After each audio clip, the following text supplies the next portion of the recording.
제9조에는 이제 개성을 실현할 권리가 나와 있습니다. 그래서 하여튼 학교 구성원 뭐 여러분들도 포함해서 당연히 개성을 실현할 권리가 있으시죠. 그래서 용모와 복창이라든가 이런 것들을 다 하실 수가 있으시고 특히나 이제 학생의 용모와 복창이 하여튼 학교는 학교 생활 규정이라든가 이런 부분에서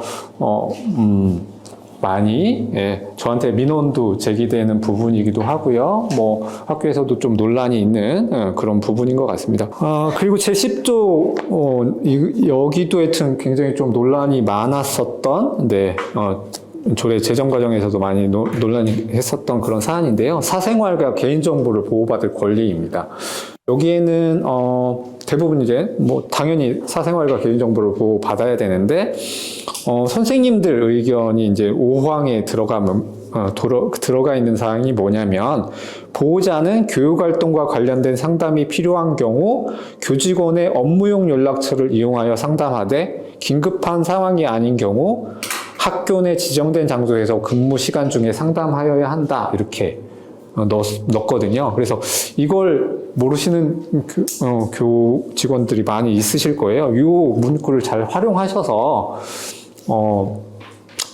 보호자들 상담이라든가 이런 상담 시간에 뭐 카톡이라든가 뭐 이런 것들을 한다든가 업무 시간 외에 뭐 연락을 한다든가 뭐 이런 것들은 최대한 안 하실 수 있고 근무 시간에만 하시고 그것도 하여튼 업무용 연락처를 통해서 개인 휴대전화 번호 알려주시지 마시고 이렇게 운영하시는 걸 하여튼 권해드리고요. 하여튼 뭐 긴급한 상황은 어쩔 수 없겠죠. 뭐 학생의 하여튼 긴급한 상황이 벌어졌을 때는 어쩔 수 없이 그것도 하여튼 학교로 하여튼 연락을 하면 그걸 뭐 이렇게 여러 가지 이제 당직자라든가 그런 걸 통해서 뭐 담임 선생님한테 연락을 받으면 되는 거니까 빨리빨리 이렇게 연락을 받으면 되는 거니까 뭐 그렇게 처리하면 될 것 같습니다. 하여튼 뭐.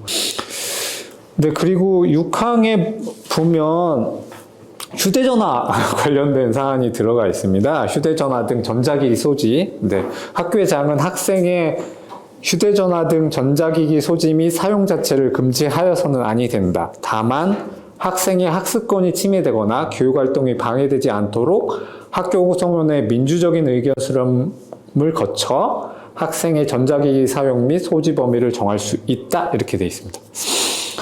이것도 굉장히 제가 민원을 많이 받는 일 중에 하나입니다. 하여튼요.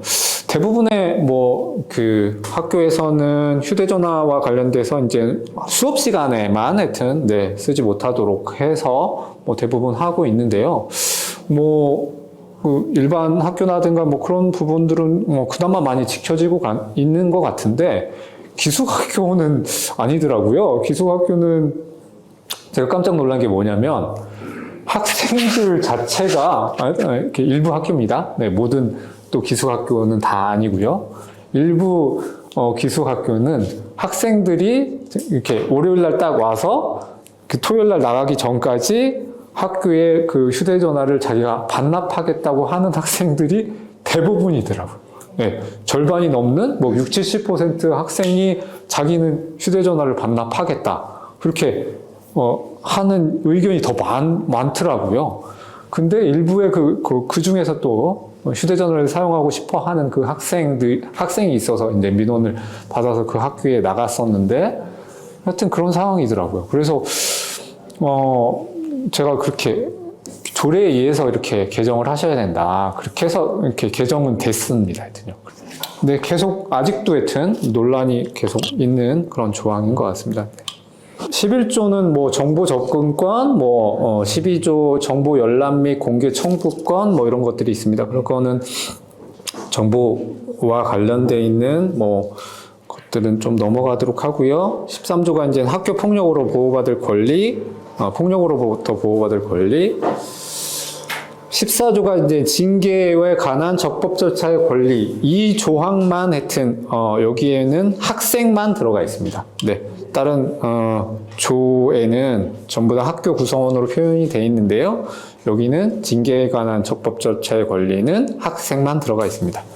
그 이유는 여러분들도 잘 아시겠지만 교원의 징계 부분들은 네, 교육청이라든가 뭐 하여튼 국가라든가 뭐 하여튼 감사라든가 그런 부분에서 할 수 있는 부분이기 때문에 하여튼 그렇고 학생들은 학교에서 하여튼 관련돼 있는 적법 절차에 따라서 하여튼 징계라든가 이런 것들을 받도록 표현한 그런 상황입니다. 제15조는 인권 관련된 청원할 권리여서 뭐 인권 관련돼서 여러 가지 청원을 할 수 있는 그런 권리고요.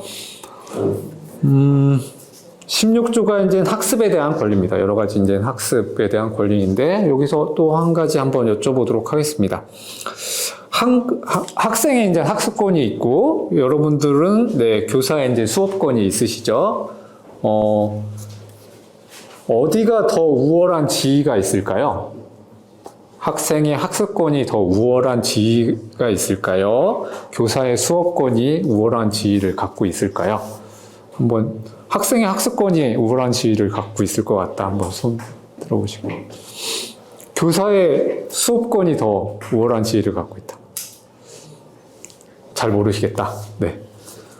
대법원에서 판결을 했습니다. 학생의 학습권이 우월한 지위를 갖고 있다고 얘기를 했습니다. 네. 교사의 수업권이 이런 거죠. 교육과정 편성, 교재 채택 및 선정, 그리고 교육활동 운영, 학생 평가, 학생과 학부모 상담, 생활지도, 이게 하여튼 교사의 수업권과 관련되어 있는 그런 권리인데, 이런 것들은 학생의 학습권을 실현하기 위한, 그런 때 사용하기 위한 교사의 수업권이다. 그렇기 때문에, 제약을 받을 수 있다. 네. 학생의 학습권 실현을 위해서 교사의 수업권은 제약을 받을 수 있다. 이렇게 대법원에서 판결을 했습니다. 제17조는 학교 교육계획 등에 참여할 권리입니다. 그래서 학교 교육계획이라든가 이런 것들, 학교 생활규정이라든가 이런 것들을 제정을 할 때 의견 수렴이라든가 이런 것 공청회를 거쳐서 의견 수렴을 해야 되는 그런 것들이고요. 또 한 번 좀 의견을 여쭤보도록 하겠습니다. 학교 생활규정이라든가 이런 것들, 개정위원회에서 의견 수렴이라든가 이런 것들을 하죠. 대부분 위원회를 구성해서 하시는데, 학교 구성원 모두 하여튼 1인 1표로 이렇게 결정하는 경우가 있을 건데, 이게 공정한 걸까요? 학교 생활규정위원회, 이제 학생위원도 있고, 보호자위원도 있고, 교직원위원도 있어서 하여튼 예를 들어서 6명이든 10명이든 그렇게 구성을 했습니다. 그래서 그거와 관련돼서 이제 의견 수렴을 하겠죠.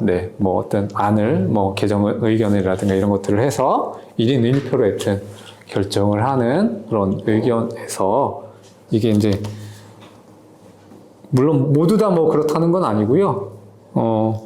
휴대전화라든가 학생하고 밀접한 관련되어 있는 이런 사안들을 1인 1표로 결정하는 게 인권적인 측면에서는 좀 산술적인 평균, 그러니까 산술적인 평등, 그러니까 똑같이 1인 1표를 주는 거는 타당할지 모르겠지만 실질적인 평등, 그런 차원에서는 좀 문제가 있다고 표현이 됩니다. 그래서 충분히 의견 수렴을 해서 토론해서 하여튼 같이 의견 학생, 교직원, 보호자 그분들이 공청회라든가 토론회를 거쳐서 합의점을 갖는 게 중요하지 1인 1표를 통해서 그 의견을 개정을 하는 거는 조금 바람직하지 않다 이렇게 말씀드릴 수 있을 것 같습니다. 학생하고 밀접하게 관련된 사안, 휴대전화라든가 아까 말씀드렸듯이 개정을 실현할 권리에서 용모, 복장 이런 것들이 있지 않습니까? 그런 부분에 결정을 할 때는 조금 더 유의를 해주시면 좋을 것 같습니다.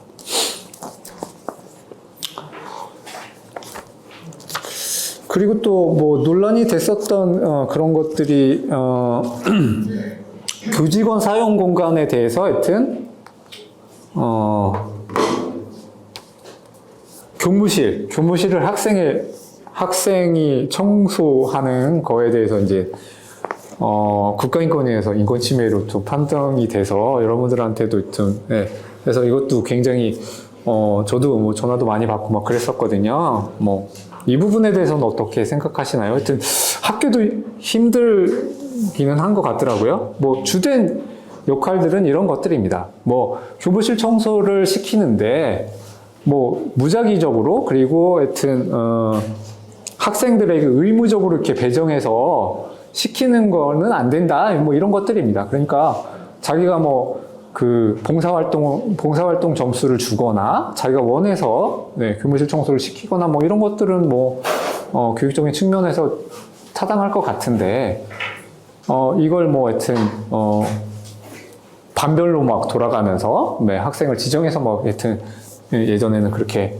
교무실 청소를 시켰지 않습니까? 뭐 이런 부분들은 안 된다. 그러면 대안이 뭐냐? 그런 것들은 교육청하고 국가한테 청소할 수 있는 청소원을 계속 요구를 해야 되겠죠. 청소원을 계속 지금 한 명으로는 힘들다. 한 명은 대부분 있으신 걸로 알고 있는데 한 명도 안 된다. 그러면 뭐 두세 명 더 요청을 하거나 뭐 상근직으로 계속 요청을 하거나 뭐 이렇게 계속적으로 요청을 하셔야 되는 그런 사안일 것 같습니다. 학교가 가지고 있는 모든 뭐 문제점이라든가 이런 것들을 다 해결할 수는 없지만 뭐 인권조례가 그거를 해결하기 위한 이렇게 원리 원칙 뭐 이런 것들은 좀 더 제공해 줄 수 있지 않을까 저는 생각하거든요. 뭐 그런 것들이 계속 제가 조례에서 말씀드렸던 것들 아까 양심이라든가 이런 것들 그리고 존엄을 조금이라도 학생들을 포함해서 여러분들의 존엄이라든가 이런 것들을 다 지키는 부분들도 그리고 차별하지 않는 것들 그리고 법에 의해서 하여튼 법 규칙 뭐 하여튼 규정에 의해서 하여튼 잘 지배되는 것들 뭐 이런 것들이 굉장히 필요할 것 같습니다. 특히나 여러분들 교원이시기 때문에 지금 말씀드리고 있는 이 법의 지배, 그러니까 법에 의해서 하여튼 하는 활동이라든가 이런 것들을 다시 한번 말씀드리겠습니다. 여러분들을 지킬 수 있는 것들이 이 규칙이라든가 이런 것들입니다. 하여튼요. 인권 사안이라든가 침해라든가 이런 사안들이 발생이 되면 학교 규정을 잘 지켰느냐, 뭐 조례에 위배되지 않느냐, 뭐 상위법에 근거했느냐 뭐 이렇게 따지거든요. 거기서 벗어난 거는 여러분들을 보호해 드릴 수가 없습니다. 하여튼요. 그래서 조례도 잘 읽어보셔야 되고 규정이라든가 이런 것들도 잘